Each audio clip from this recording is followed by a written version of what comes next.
Halo, selamat malam. Kembali lagi dengan saya Joni Rombe.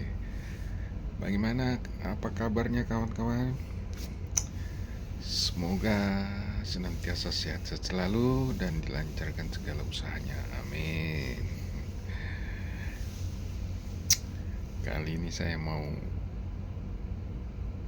membahas atau menampilkan sebuah video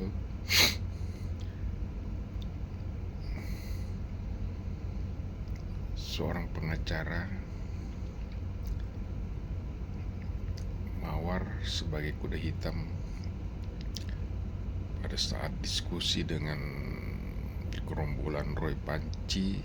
Sempat terjadi keributan sehingga pengacara ini sangat menyayangkan premanisme strategi yang dipakai oleh gerombolan Roy Panci. Yang kedua, bahwa ada indikasi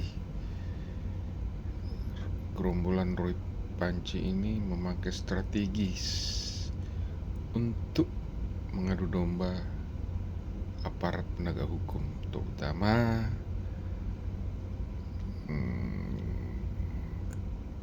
pihak Kapolda Metro Jaya dan Baris Krim.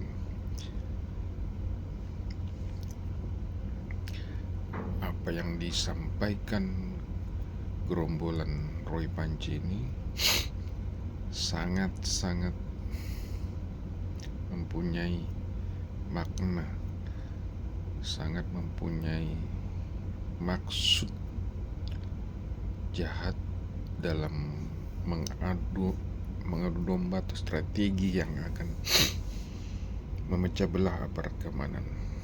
Tapi itu kan sudah terbaca oleh pihak kepolisian. Oleh karena itu saya sangat setuju dengan statement yang telah disampaikan oleh salah satu pengacara mawar, bahwa ini tinggal tunggu waktunya saja. Gerombolan Roy Panci, terutama Roy Panci, Rismon, Dr. Tipa akan mengenangkan rompi orange yang menandakan bahwa mereka adalah tahanan. Jadi strategi taktik yang mereka gunakan oleh gerombolan Roy Panci ini sudah memang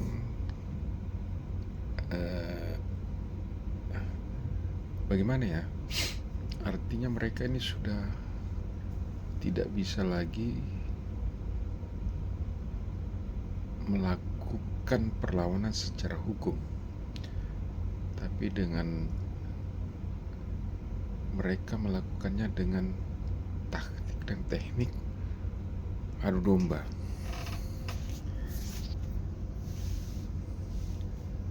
Gerombolan Roy Panci ini selalu membuat manuver-manuver untuk mempengaruhi publik, sehingga apa yang mereka alami, apa yang mereka dapati adalah bentuk kriminalisasi. Akan tetapi masyarakat Indonesia sudah cerdas, rakyat Indonesia sudah cerdas, bisa menilai mana yang dikriminalisasi, mana yang tidak. Oleh karena itu, saya juga mempunyai perkiraan bahwa polisi itu lebih pintar, aparat ini lebih pintar dan berhati-hati dalam menangani kasus gerombolan Roy Panci ini, karena ini menyangkut marwah dan nama baik seseorang, apalagi seseorang itu mantan pejabat seperti Pak Jokowi. harus memang dilakukan tindakan yang sangat hati-hati dan jangan terpengaruh oleh gerombolan Roy Panci ini yang selalu membuat manuver-manuver untuk mempengaruhi masyarakat atau publik. Tapi mari kita saksikan video berikut ini supaya lebih jelasnya apa yang dikatakan oleh salah satu narasumber yang ada di video ini.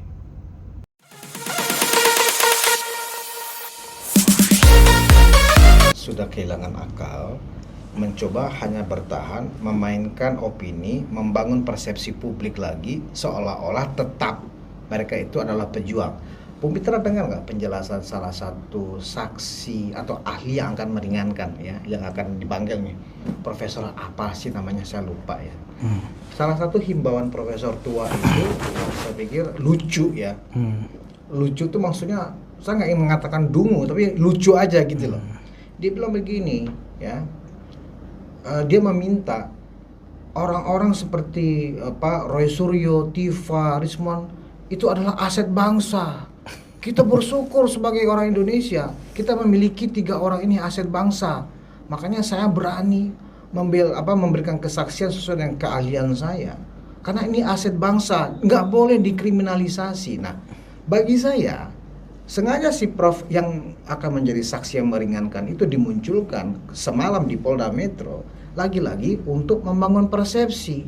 Jadi mereka ini sebenarnya menjadikan kasus ijazah palsu ya untuk membangun sebuah persepsi negatif untuk menghancurkan nama baik Pak Jokowi. Bukan bicara kasus hukum ini sebenarnya. Gimana Bung? Saksi ahli meringankan kok begitu ya? Ini saksi ahli bersaksi atau saksi berahli? Karena ada juga 2 kategori gitu. Karena sering juga saya temui di pengadilan gitu. Dan itu saya tolak-tolakin itu. Ya kan? Makanya banyak juga, saya saksi, kamu ini saksi berahli atau ahli bersaksi? Karena dia rasanya itu rasa tersangka gitu, omongannya kan gitu. Kalau memang ahli itu dia nggak akan mengkomentari pokok perkara. Dia hanya membahas terkait dengan keilmuan hukum pidana. Kategorinya ahli yang meringankan. Nggak boleh juga? Nggak boleh. Dia nggak boleh membahas substansional pokok perkaranya, tapi dia membahas masalah hukumnya. Unsur pasal ini, deliknya apa dan lain-lain. Kalau ahli seperti itu dengan masalah forensiknya. Biasanya kalau memang ahli itu tendensius memihak, itu biasanya ditolak oleh hakim. Walaupun dia ngomong ABC segala, hakim menilai ini nggak objektif. Ahli itu kan harus objektif. Ketahuan karena dia salah strategi ini. Ya karena seorang ahli itu harus memberikan keterangan sesuai dengan keilmuan yang diatur dalam KUHP maupun Kitab Undang Hukum Pidana. Ataupun Undang-Undang ITE. Kalau dia ahli ITE, tapi kalau dia ahli pidana dia harus berbicara sesuai dengan KUHP maupun KUHP pidana. Itu yang dibahas dia, bukan kasusnya. Walaupun penjelasan yang disampaikan oleh ahli yang mereka mau pakai untuk meringankan ini di luar persidangan, tetapi di ruang publik ya dengan disiarkan ya kan, itu tetap nggak boleh. Nggak boleh, seorang ahli itu nggak boleh terkesan memihak. Baik gitu dari ahli penuntut umum maupun ahli daripada terdakwa, itu nggak boleh memihak. Ya? Dia harus netral. Karena itulah kompetensi yang dimiliki seorang ahli daripada yang lainnya. Kalau memang dia memihak, jadi pengacara aja dia. Jadi pembela. Ahli itu kan untuk menerangkan, menerangi ilmu. Makanya keilmuan dia itu sehingga dia dicap sebagai ahli. Maka ini ahli apaan dia ini?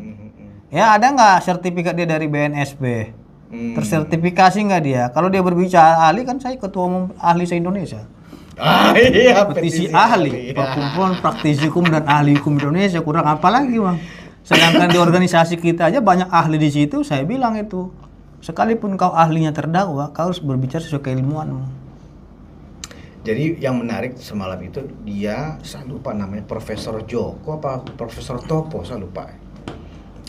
Begini aja Bung Budius. Kalau dia ahli untuk forensiknya, digital forensiknya. Walaupun digital forensik dan lain-lain, dia nggak boleh masuk kepada pokok perkara. Bahwa dia mengaku dia mengalami gangguan mata. Jadi matanya itu 40% itu sudah menurun, sudah tidak bisa maksimal. Nah, kalau dia menggunakan sebagai ahli di bidang digital forensiknya, kira-kira akan diterima majelis nggak ya dalam persidangan nanti? Atau keterangannya dipakai nggak oleh penyidik nanti pada saat pemeriksaan? Simpel aja, jaksa penuntut bilang dia ini ahli yang tidak independen, gitu, selesai.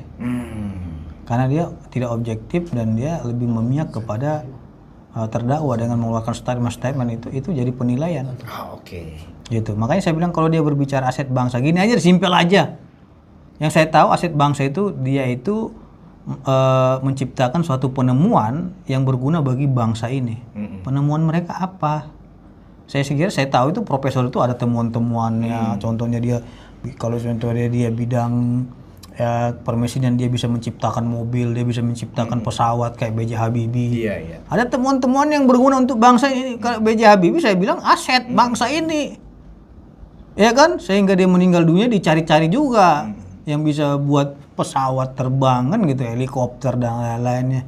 Kalau penemuannya memfitnah orang, itu bukan aset bangsa. Apalagi residivis kok aset bangsa gitu ya. Roy Suryo kan residivis. Ya kan, mantan narapidana. Makanya ini pemahaman saya itu kok dibilang sebagai aset bangsa. Tanya ahlinya. Kan yang ngomong kan ahlinya. Nah, makanya saya bilang ini orang kalau memang jadi ahli, berahlilah dia dalam bidang keilmuannya. Jangan membuat suatu opini yang seolah-olah orang meragukan keahlian dia. Kalau dia bicara masalah aset dan lain-lain kan ini kan masalah opini dia. Dia berbicara forensik aja. Kalau forensik keahliannya, keilmuannya, kita juga bisa memang nyimak. Oh gitu ya, gitu kan. Kita kan juga pasti kan akan ya mungkin benar juga nih dari segi keilmuan dia berbicara sebenarnya. Tapi kalau dia berbicara masalah ini adalah aset, ini adalah pahlawan dan lain-lain, aduh, kita meragukan itu aja bang.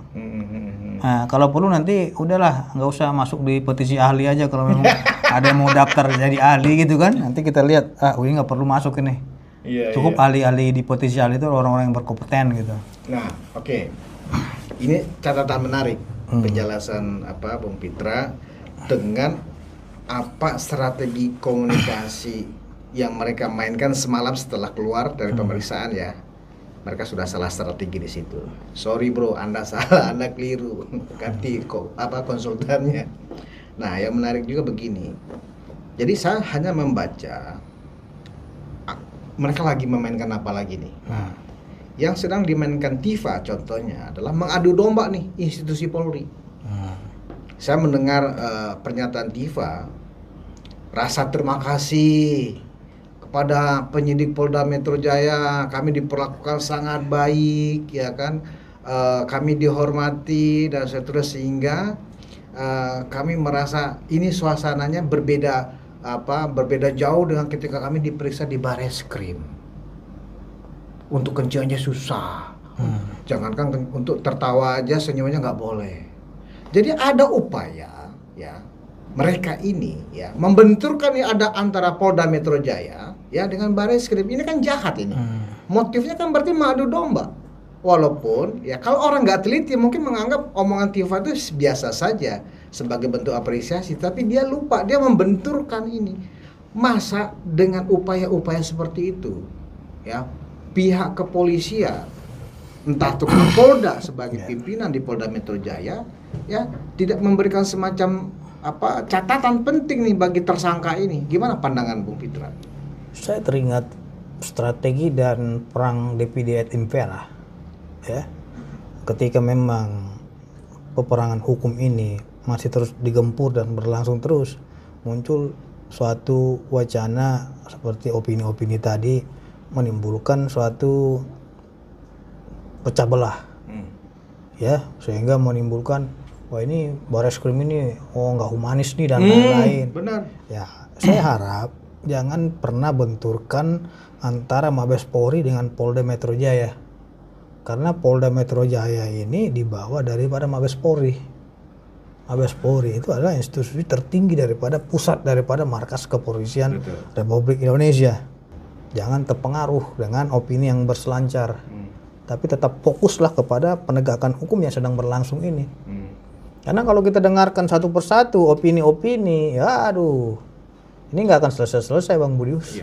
Apalagi kita dengarkan ada lagi di TikTok dan lain-lain bikin edit-editan, foto-foto segala macam, sehingga ini mempengaruhi pemikiran penegakan hukum kita yang sedang berjalan ini menimbulkan trial by the medsos, peradilan media sosial. Ini sudah terjadi. Ya, secara tidak langsung dengan trial by the medsos ini, secara tidak langsung kan mempengaruhi penegakan hukum juga. Aduh, takut juga penyidik kan gitu. Karena opini yang digoreng-goreng, yang dibangun-bangun daripada robot-robot medsos ini yang berbahaya bagi proses hukum kita ke depannya. Karena saya lihat teman-teman kita masih trauma dengan yang namanya no viral no justice. Nanti viral nih, kita disalahin dan lain-lain. Jangan. Ya, kalau berbicara seumpamanya ketakutan, ya, tanya dulu hatimu, kau kalau benar